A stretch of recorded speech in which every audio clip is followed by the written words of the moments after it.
My name is Anthony Ramirez. I am an attorney with Warnock McKinley Law in Scottsdale, Arizona. I'm a criminal defense and personal injury attorney. And I'm here today with my clients outside the Horseshoe Cafe, Ms. Deborah Thompson, Vic Bedoin, and Lydia Abril.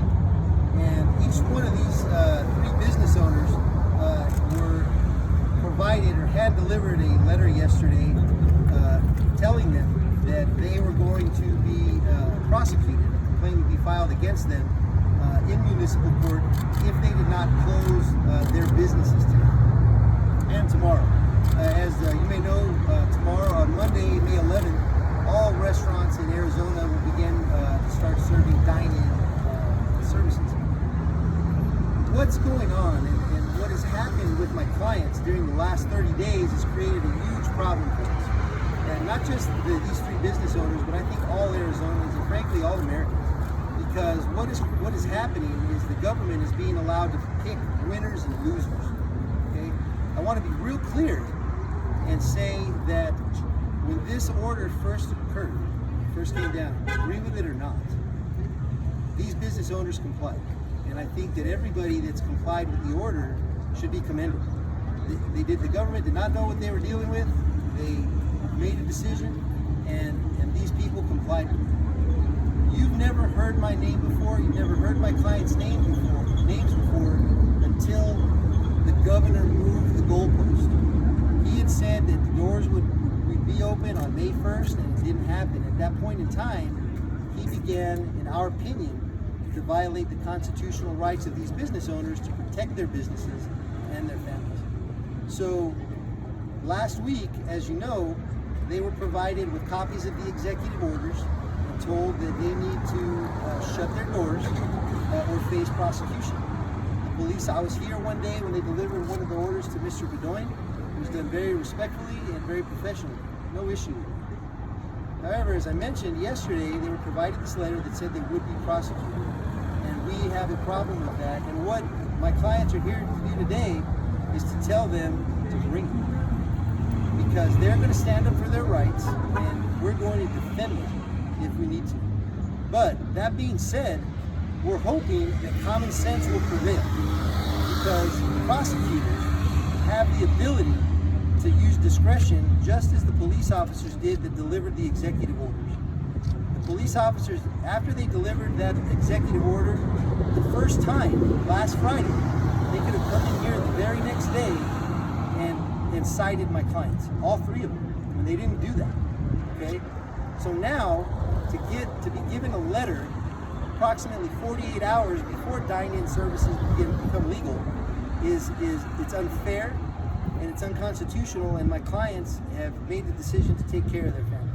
So one thing that I think is important that people need to remember, and we talked about this prosecutorial discretion, is that a prosecutor's job is to make sure that justice is served, okay?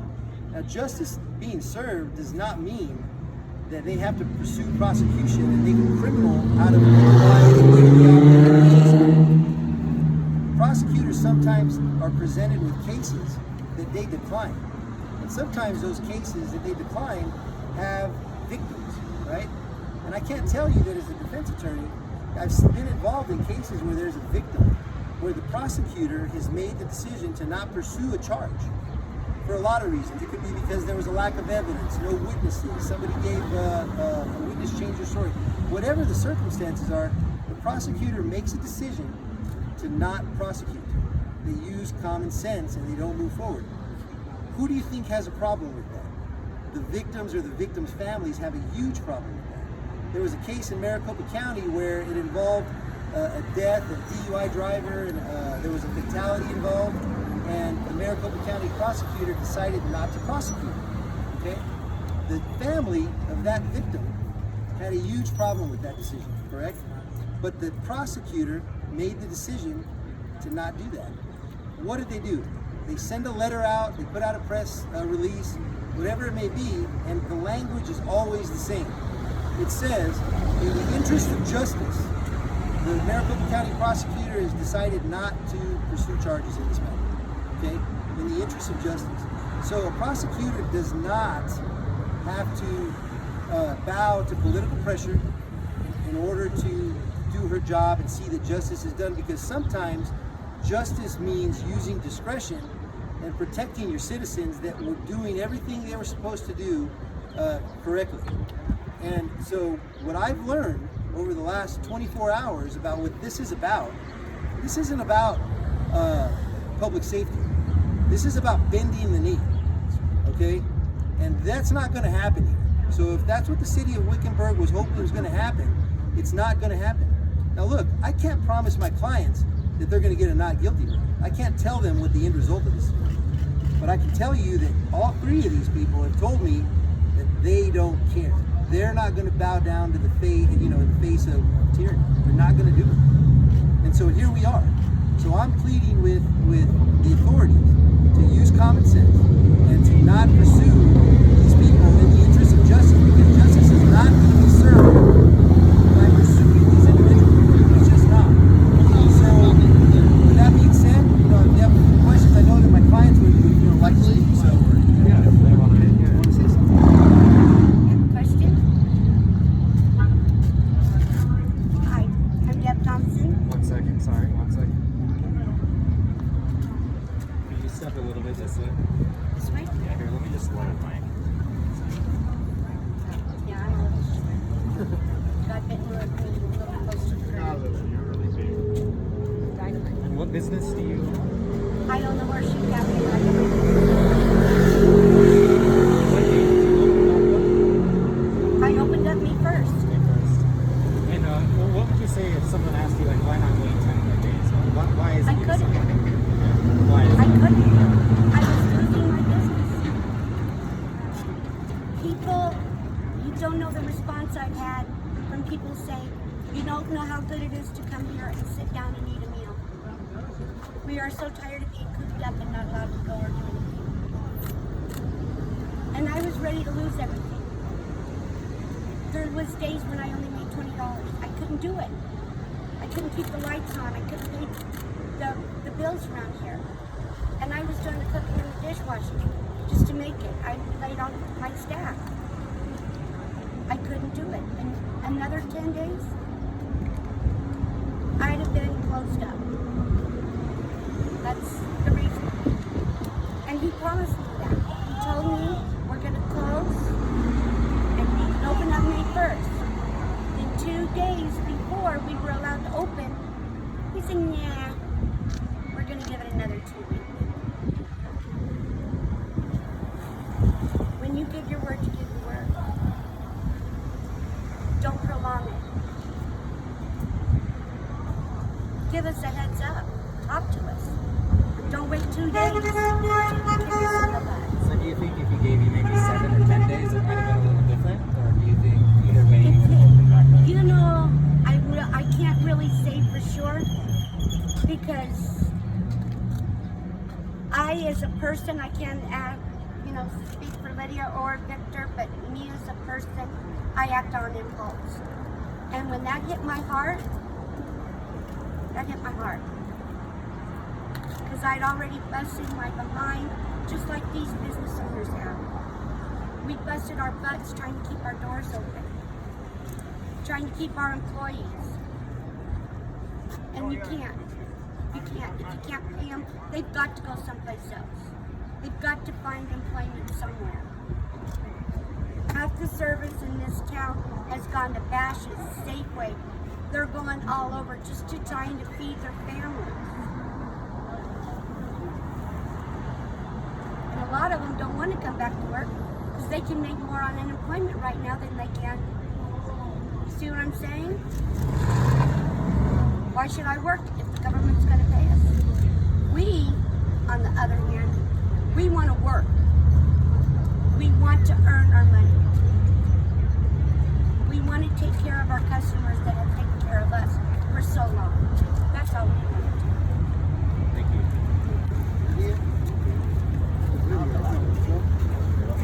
Raise this a little bit. Can you hold this for a while? It's supposed to be recording, right? Are you recording? Oh, yes, I did. It's recording. And if I mine, I have to hit the red button. But My name is Joanne. Oh, okay. And we have Trader Joe's gift shop next to Victor and Christie's. And I did not get served, but I got in this with everybody. And I am going to stand with them. I'm not going to walk away, even though I got let go, I guess you'd call it. And we complied. We were closed for 30 days. Hadn't had an income in 45 days. And so we felt that's when he changed it, May 1st. We all talked together and decided we were doing this together and we had to stand strong. And that's what we did. So,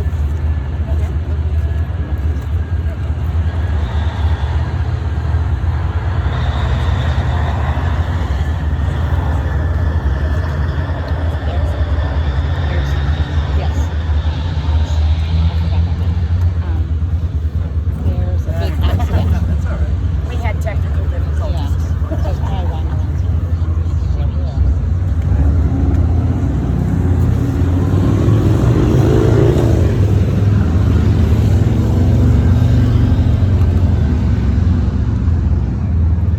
but I gotta get going now.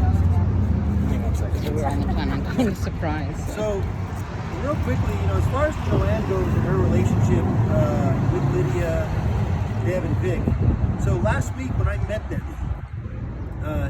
Joanne had actually been served with the order as well. So we were speaking with her at the beginning. So here's what's so crazy about this situation. So after we met last Friday, then on Monday, Governor Ducey came out and eased the restriction, gave us some more reasonable timelines when we can open. So it's my understanding that as of Friday, as of yesterday, Joanne's business, right, I could legally be open. was now legal, okay? But now, Deb, who's right next door, is a scoffer. Here's the thing: they're right next door to each other. The same people that are, walking around here are going in. They can legally go into the Trader J and make purchases and buy products and do their business.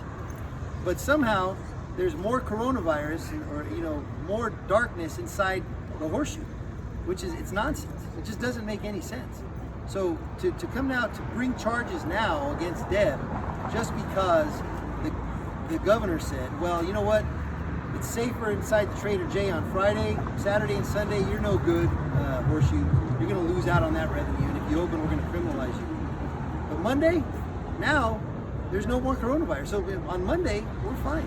What's taking place between today and Monday? Nothing. In fact, this morning I read on KTAR in the paper or on the news that there were 9,600 cases now, I believe, and 400. The death count has gone up. 450, I believe. Okay, it's gone up. We know it's going to do. Okay, but we don't think that the numbers are justifying what's taking place and to punish business owners. Not discounting death. Nobody likes it. Nobody's advocating for that. But you know that story, so I'm not going to rehash it. But I'm just saying there are business owners here that are suffering and they're being treated differently. They're picking winners and losers, and that's a problem that we have.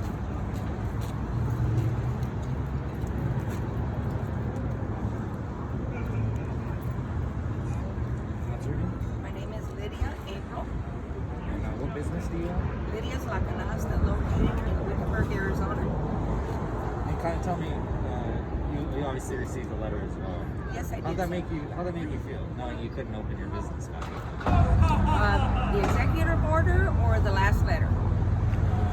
I got one from an attorney yesterday. Okay. Okay, how did that one make me Yeah, feel? yeah, A little irate. Because basically they're saying if you don't close this weekend, come Monday you can't open up. Right, is essentially- No. Basically what they're saying is close down Saturday and Sunday. By the way, it's Mother's Day. Really? Right. And then they said you can open back up on Monday. What are 2 days? I don't understand what 2 days. One of the things I do want to say is when this first came about and I was approached about reopening, I literally had to be convinced. I had to be convinced in that I was standing up for my civil rights. I didn't really realize the big picture. I had no idea the impact it was going to have on everyone that was going to be a part of the reopening. Do you realize that our civil rights have been trampled on by this coronavirus? This is not good. This is time for America to wake up. We need to stand up for truth and justice. We cannot allow the government to come in and tell us what to do in our businesses. Tell us when to open, tell us when to close, tell us how many people we can have in, tell us what we have to have, our servers have to wear masks. It's ridiculous. Listen, the United States of America is a land of the free and the brave. And we need to be free to do our businesses. This coronavirus, I'm not saying that it's not a real disease. I believe that it's real. I believe and I know that people have died. But no more people have died with the flu. And yet we have taken harsh measures to strap down business owners. This is not fair. This is not right. I don't live in Russia. I don't live in China. I live in the United States of America. Yeah. Where I am free to do business. If my mother was well enough to see what was happening, she's the founder of my business, of our businesses, Carmen Abril, Richard Abril, my dad. They would be so irate. Listen, I lost money. My employees were laid off. I ended up having to borrow money to be able to pay a few bills. And as far as I'm concerned, it was all because the government shut me down. This is not right. I'm not one that likes to be in debt to anybody. Not to the government and not to my vendors. So I am taking this stand today. I will be open Saturday and Sunday. I will serve my customers. That's right. Because I live in the land of the free and the brave, the United States of America. And I hope that other business owners that are listening to me right now will take the courage to open their doggone doors. Open your doors. Right. You are not going to lose other than maybe a fine. Big deal. So we'll pay a fine. It hasn't hurt us enough already. Pay the fine, do what you gotta do, take a stand for our country and our rights. That's right. This is real, you guys. We are losing our country. We cannot afford to lose the United States of America and the freedoms that we have. That's right. Stand up. Don't be afraid. Stand up. And that's all I have to say. All right.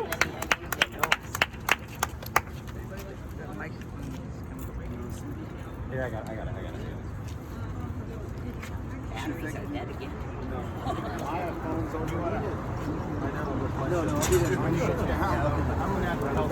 We met last week. Chief Egg Turkey up there, I got most of it. What's your name? My name is Victor Bedoyan from Bedoyan's Bakery and Bistro. Oh, okay. The owner, yes. So, just kind of tell me, like, what kind of, along the same lines, like, you're obviously open, choosing to remain open. Why are you choosing to remain open? You know, to me, the loss of the money is one thing, but it's not the most important thing. What's at stake really is our posterity and our heritage. I have grandchildren and children that I want to see have the same rights and liberties and freedoms that America was founded on and we have been given to by God and promised by the Constitution. I lived in Eastern Turkey as an Armenian, and I've had all my property taken away.